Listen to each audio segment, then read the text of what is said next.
सरकारी कामों में बार बार अड़चने आ रही है। सरकारी संस्थाओं से संबंधित परेशानी हो रही है। पिताजी बात ही नहीं मानते। रीढ़ की हड्डी में प्रॉब्लम हो रहा है। हृदय से संबंधित परेशानी उत्पन्न हो रही है। माइग्रेन की परेशानी है। आंखों पे चश्मा लगा रहा है।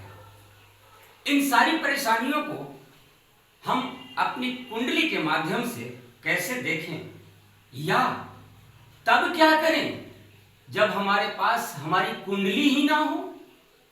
तो इसी बात को समझने के लिए कि अपने परेशानियों से संबंधित स्थिति को देखते हुए उसे कैसे हम उसको सॉल्यूशन में बदलें, उसका क्या उपाय करें, आज हम इसी पर चर्चा करने जा रहे हैं। नवग्रह के आधार पर नवग्रहों में जो सभी ग्रहों की स्थिति है वह किन किन चीजों को रिप्रेजेंट करते हैं और उनसे संबंधित किस प्रकार की परेशानियां उत्पन्न हो सकती है, या उन्हें अपने अनुकूल हम कैसे बनाएं, इसके लिए आज हम ज्योतिष से संबंधित कुछ बातों को लेकर उपस्थित हुआ हूं। नमस्कार, मैं एस्ट्रो वास्तु एक्सपर्ट उपेंद्र कुमार। आज ये आपको बताता हूं कि अगर आपकी कुंडली नहीं है तो भी अपने परेशानियों का सॉल्यूशन कैसे आप ढूंढ सकते हैं, कैसे उस पर विजय प्राप्त कर सकते हैं। समय ज्यादा ना लेते हुए सीधा हम बोर्ड पे आते हैं। इसीलिए हमने उसके बारे में बहुत सारी चीजों को लिखा है। सबसे पहले हमें इसके बारे में समझना अति आवश्यक है, तभी हम किसी निर्णय पर पहुंच सकते हैं कि सूर्य शुभ है या अशुभ है। अगर शुभ है, कमजोर है, तो उससे संबंधित चीजों को हमें धारण करना होगा, अपने व्यवहार में शामिल करना होगा। और अगर वह अशुभ है तो उससे संबंधित चीजों का हमें दान करना होगा या उससे दूरी बनानी होगी। जाहिर है उसका सॉल्यूशन अपने आप हो जाएगा। कैसे? तो सबसे पहले हमें यह जानना जरूरी है कि सूर्य किन किन चीजों का कारक है, यानी किन किन चीजों से उसका संबंध डायरेक्ट है। तो देखते हैं, सूर्य कारक है किसका? वह कोर है, आत्मा, यानी किसी भी चीज का वह मेन पार्ट जिसके कारण वह चीज डिस्टर्ब हो जाए। यानी कि घर का कोर, आत्मा कौन? पिताजी, पिताजी संबंधित। किसी मशीन का वह पार्ट जिसके कारण वह मशीन फंक्शन करना बंद कर दिया हो, तो वह आत्मा का कारक है। तो आत्म बल का भी कारक हुआ हमारे शरीर में। और पिताजी का हमारा कारक होता है तो पैतृक संपत्ति का या पैतृक कार्य का भी वह कारक होता है। सरकार का कारक होता है, क्योंकि सोलर में सूर्य जो है किंग है, राजा है, राजा की उपाधि दी गई है नवग्रह मंत्रिमंडल में सूर्य को। तो वह सरकार है। तो सरकार के यानी कि सरकार से संबंधित सभी संस्थाओं का, नेता, लीडरशिप का और राजनीति का भी कारक सूर्य। दिशाओं में पूर्व दिशा सूर्य का होता है। और चिकित्सा में दवाइयों का कारक, औषधि का कारक सूर्य है। और उसके कारण डॉक्टर का भी कारक सूर्य है। इससे वह स्वास्थ्य से संबंधित यानी कि रोग प्रतिरोधक क्षमता का भी कारक सूर्य है। प्रतिष्ठा प्राप्त कराने वाला सूर्य होता है। तो प्रतिष्ठा प्राप्त होने पर अहंकार का भी कारक सूर्य है। और 12वें रविवार इसका दिवस है। और ऑरेंज कलर की सारी वस्तुएं, जितनी भी वस्तुएं ऑरेंज कलर से संबंधित है, वो सूर्य की है। अब ध्यान दें कि इसकी स्थिति कैसी होती है नवग्रह मंडल में। तो इसकी राशि सिंह राशि है 5 नंबर की, और यह इसकी मूल त्रिकोण राशि सिंह राशि ही होती है। उच्च के यह मेष राशि में होते हैं और नीच यानी निम्न के यह तुला राशि में होते हैं। इनके 3 नक्षत्र होते हैं, कृतिका, उत्तरा फाल्गुनी और उत्तराषाढ़ा। 3 नक्षत्रों के ये स्वामी माने जाते हैं। अब देखते हैं कि रियल में सूर्य है क्या हमारे व्यवहारिक जीवन में। ये तो ग्रंथों में है, ज्योतिष में है, हम कैसे ढूंढें? तो हमारे घर में पिताजी जीते जागते सूर्य है। जो हमारे नेता हैं, जो लीडर हैं, वो सूर्य को रिप्रेजेंट करते हैं। डॉक्टर जो है सूर्य को रिप्रेजेंट करते हैं। हमारे किसी भी संस्था का जो मेन बॉस है, जो लीडर है, जो अध्यक्ष है, जो मुखिया है, तो सूर्य है।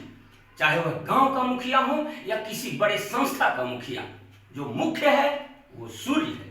और कोई भी टॉप पर्सन जिसके आगे पीछे दुनिया घूमती रहती है, इर्द गिर्द जिसके सब चक्कर लगाते हैं, वो सूर्य है।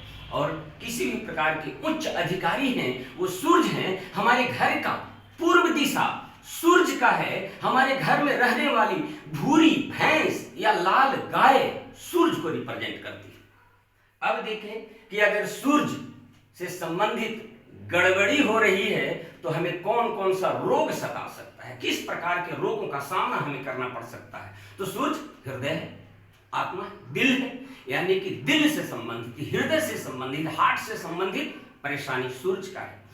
आंखों से, नेत्र से संबंधित, यानी और विशेष करके दाहिनी आंख, दायां आंख सूर्य को रिप्रेजेंट करता है। उसके बाद रीढ़ की हड्डी जो पूरे शरीर का कोर है, रीढ़ की हड्डी में परेशानी है तो सूर्य गड़बड़ है। माइग्रेन, सिर में अधकपारी है, आधा सीसी है, वो सूर्यवात कहते हैं। आधे सिर में दर्द होना, टीस उठते रहना सूर्य के कारण होता है। तेज बुखार सूर्य देता है, तो सूखा रोग सूर्य देता है। साथ ही हमारे रोग प्रतिरोधक क्षमता को यह कम कर देता है। और यही इसका प्रमाण है कि सूर्य हमारे कुंडली में, हमारे जीवन में अशुभ प्रभाव दे रहा है, तो इस प्रकार के रोगों का सामना करना पड़ेगा। और हमें नमक खाने की प्रवृत्ति बढ़ जाती है, पिताजी से वैचारिक मतभेद होता चल जाता है, यह शुभ सूर्य की है। भूरी गाय या लाल गाय है, भूरी भैंस है, घर से गुम हो गया, बार बार बीमार पड़ रहा है, घर का पूरब दिशा ढह जा रहा है, टूट जा रहा है, सूर्य अशुभ हो रहा है। दिल से संबंधित, नेत्रों से संबंधित परेशानी हो रही है, सूर्य अशुभ प्रभाव दे रहा है। सामग्री क्या होगी, तो इसका सामग्री ग्रोसरी में गेहूं होता है, बीट, गुण होता है, यह रत्नों में माणिक्य इसका है रूबी। और अगर वह मत रत्न धारण ना कर सके तो बेल की जड़, श्रीफल की जड़ उसी के बराबर होता है। नवग्रह में आक या मदार या अकवन इसको सूर्य को रिप्रेजेंट करता है, नवग्रह में जो हवन करते हैं उसमें। उसके बाद यह अशोक स्तंभ यानी कि सरकार का जो प्रतिरूप है, चिन्ह है, वह अशोका पिलर सूर्य का होता है। और यह आपके घर के आप रखा हुआ पिताजी का चित्र भी सूर्य को रिप्रेजेंट करता है। अब इसके से संबंधित हम पूजन, दान क्या करें, कैसे करें, तो यानी कि जब सूर्य अशुभ हो रहा है तो उससे संबंधित चीजों से हमें दूरी बनानी है, उसका कम से कम प्रयोग करना है या उसे प्रयोग करने से बचना है। और अगर सूर्य कमजोर है तो सूर्य से संबंधित चीजों को जीवन में धारण करना है, उससे संबंधित चीजों से एक्टिविटी को तेज करना है, उसमें उससे संबंधित लोगों से मिलना है, यह सूर्य को मजबूत करेगा। और क्या कर सकते हैं, तो सूर्य अर्घ्य, तांबे के लोटे में जल, लाल पुष्प डाल करके उगते हुए सूर्य को 9-10 बजे के समय के पहले सूर्य अर्घ्य दें। क्या करें, आदित्य हृदय स्तोत्र का पाठ कर सकते हैं, हरिवंश कथा कर सकते हैं, ओम गृणे सूर्याय नमः मंत्र का जाप कर सकते हैं। सूर्य का बीज मंत्र है ओम ह्राम ह्रीम ह्रौम शः सूर्याय नमः, इस मंत्र का जाप कर सकते हैं। सूर्य पूरे नवग्रह मंडल के अधिष्ठाता है, मालिक है, राजा है। जपा कुसुम संकाशम काश्यपेय महाद्युतिम तमोरि सर्व पापघ्नम प्रणत वस्मि दिवाकरम। सूर्य हमारे सभी रोग को, जीवन के अंधकार को, अज्ञान को दूर करने वाले, रोशनी देने वाले, जीवन देने वाले, जीवन प्रदाता ग्रह हैं। तो आप समझ रहे होंगे कि जब सूर्य अशुभ है तो इन चीजों से संबंधित हमें परेशानी आएगी, इनसे संबंधित परेशानी उत्पन्न होगी। अगर यह सूर्य शुभ है तो इन सब चीजों से संबंधित हमें सहयोग मिलेगा, लाभ मिलेगा, प्रॉफिट होगा। और अगर सूर्य अशुभ प्रभाव दे रहा है तो इनको हम दान कर सकते हैं, इनसे दूरी बना सकते हैं। और अगर शुभ प्रभाव दे रहा है तो इनको धारण कर सकते हैं, अपने घर में रख सकते हैं। सूर्य ग्रहों में किस प्रकार अशुभ होता है, कमजोर होता है कि जब वह अपने शत्रु ग्रहों के साथ हो, शुक्र के साथ, शनि के साथ या राहु के साथ। महत्वपूर्ण तब है कि जब वह ग्रह अस्त ना हो, यानी कि वह अपनी स्थिति में ज्यादा हो और यह शत्रु स्थिति में पड़ा हुआ हो, तब यह डिस्टर्ब होता कुंडली के माध्यम से। परंतु मैंने आज बताने की कोशिश किया कि जब आपके पास आपकी कुंडली ही नहीं है तभी आप कैसे देखें।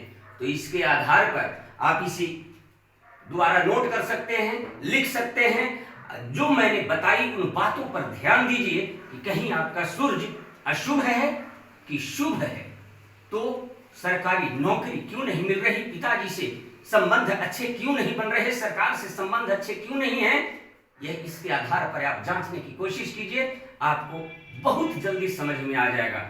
मैं समझता हूं कि आप सूर्य से अब संबंधित परेशानियों का खुद निर्णय कर सकते हैं कि हमारी कुंडली में या कुंडली ना बनी हो तो सूर्य अशुभ प्रभाव दे रहा है या शुभ प्रभाव दे रहा है।